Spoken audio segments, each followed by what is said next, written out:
Shalom, salam damai sejahtera Bapak Ibu, Saudara dan Saudariku seiman.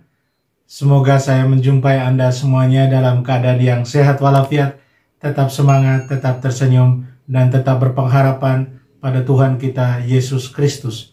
Saya Pater Aditya SVD, senang berjumpa kembali dengan Anda dalam permenungan harian Sabda Tuhan di hari Selasa 16 Maret 2021.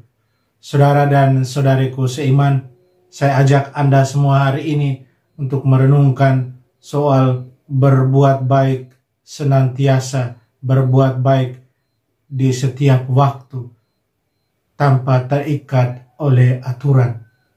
Saudara dan saudariku seiman, kita tahu kehadiran Tuhan Yesus ketika dia berjalan di atas dunia ini, dia selalu membawa beserta dia kasih Bapa. Dia adalah gambaran wajah kasih Allah Bapa, dan itu dia tunjukkan dalam setiap mujizat yang dia lakukan. Injil hari ini menampilkan kepada kita sekali lagi Yesus yang mempunyai hati yang berbelas kasih. Kasih Allah Bapa itu dia hadiahkan untuk seorang yang sudah sakit lumpuh selama 38 tahun, yang menantikan kesembuhan. Ketika Yesus bertemu dengan dia di Serambi Salomo di kolam Bethesda, dia tidak mampu apa-apa. Dia tidak bisa turun ke kolam ketika riak air untuk kemudian bisa menjadi orang pertama. Yesus menawarkan keselamatan kepada dia, maukah engkau sembuh? Kemudian dia menjawab Yesus dengan satu keluhan. Ketidakmampuannya dia untuk berjalan ke kolam, merangkak perlahan ke kolam, dan untuk menjadi orang pertama, tapi dia selalu didahului. Ketika dia menjawab satu kerinduannya dia untuk sembuh, Yesus bersabda, bangunlah, angkat tilammu, dan berjalanlah.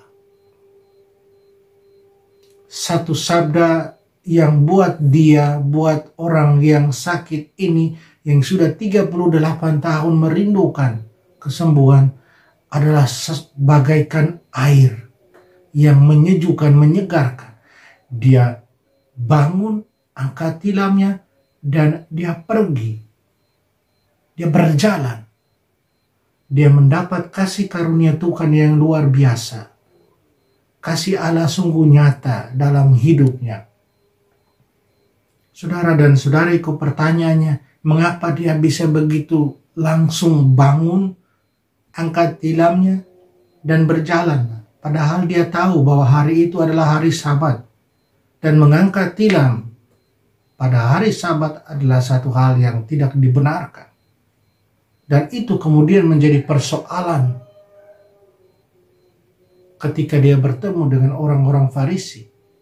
Mereka mempersoalkan hal itu. Tapi buat dia yang sudah memendam kerinduan begitu lama, dia tidak terlalu memperhatikan hal itu. Dia hanya mengalami kasih Allah lewat Tuhan Yesus, dan Tuhan Yesus berikan itu cuma-cuma. Kasih Allah hadir buat orang itu, yang membuat dia bisa bangkit, berdiri, angkat tilamnya, dan berjalan. Dia berjalan dengan penuh kegembiraan, saya percaya itu. Bayangkan saja 38 tahun menantikan. Saudara dan saudariku seiman, dua pesan penting buat kita, terutama dalam masa Prapaskah ini. Poin yang pertama tentunya, kita kembali diajak untuk menyadari bahwa Allah itu adalah Allah yang penuh kasih. Allah adalah kasih. Dia selalu memberikan kasih-Nya buat semua yang merindukannya. Yang menjadi penting adalah bahwa kita menyadari itu dan pergi kepada Dia untuk mengalami kasih Tuhan. Bagaimana mungkin kita mau mengalami kasih Tuhan kalau kita tidak datang kepada Dia? Dan juga kalau Tuhan menawarkan kasih itu lewat orang lain tentunya, kita juga harus berani untuk terbuka mengatakan menerima kasih itu yang Tuhan berikan kepada kita lewat perantaran orang lain. Maukah kita menerima kasih Tuhan atau kita terlalu sering menolak kasih Tuhan? Menganggap diri kita bisa. Dan yang kedua tentunya juga karena kita adalah orang-orang yang sudah menerima kasih Allah, mengalami kasih Allah segala waktu. Kadang tanpa kita sadari Allah menolong kita. Hal itu juga harus membuat kita juga menjadi perpanjangan tangan dari kasih Allah. Harus juga bisa menyalurkan kasih Allah kepada orang lain, terutama mereka yang membutuhkan. Bahkan tanpa terikat oleh waktu, terikat oleh tempat, tanpa batas waktu, tanpa batas tempat, dan juga tanpa batas aturan. Tuhan Yesus menyembuhkan pada hari Sabat.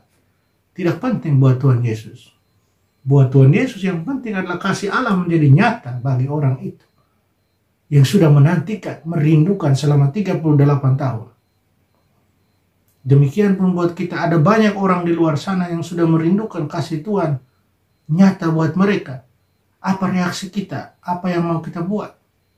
Buatlah sesuatu. Mungkin di dalam rumah kita ada begitu banyak juga mungkin dalam rumah kita yang merindukan untuk disapa. Merindukan mengalami kasih Tuhan. Mari kita bagikan kasih Tuhan.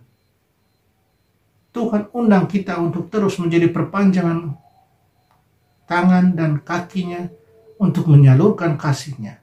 Perpanjangan mulutnya untuk menyalurkan sabda kasih buat orang lain. Saudara dan saudariku seiman, mari kita wujudkan.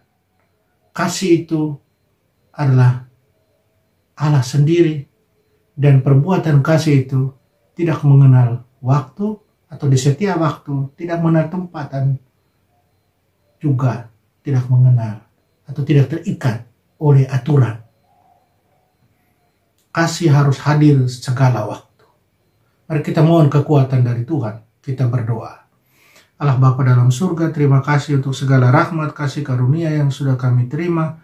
Bantulah dan tolonglah kami, agar kami boleh terus menyalurkan kasih-Mu itu buat orang lain yang membutuhkan. Agar semua orang boleh mengalami kasih-Mu itu. Tuhan tolong kami, bantu kami.